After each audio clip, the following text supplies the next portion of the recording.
ಇದೇ ಮೊದಲ ಬಾರಿಗೆ ಈ ಋತುವಿನಲ್ಲಿ ಶಂಕರಪುರ ಮಲ್ಲಿಗೆ ಕನಿಷ್ಠ ದರ ದಾಖಲಾಗಿದೆ. ನಿನ್ನೆ ಅಟ್ಟಿಗೆ ₹100 ತಲುಪಿದೆ. ಮದುವೆ ಸೀಸನ್ ಬಹುತೇಕ ಮುಕ್ತಾಯಗೊಂಡಿದ್ದು ಬೇಡಿಕೆ ಕಡಿಮೆಯಾಗಿದೆ.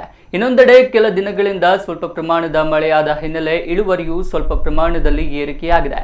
ಈ ಬಾರಿ ಉತ್ತಮ ಬೇಡಿಕೆ ದೊರಕಿದ್ದು ಸದ್ಯ ಜಾತ್ರೆ, ಮದುವೆ ಇತರ ಕಾರ್ಯಕ್ರಮಗಳ ಸೀಸನ್ ಕಡಿಮೆಯಾದ ಕಾರಣ ಮಲ್ಲಿಗೆ ದರದಲ್ಲಿ ಭಾರಿ ಇಳಿಕೆಯಾಗಿದೆ.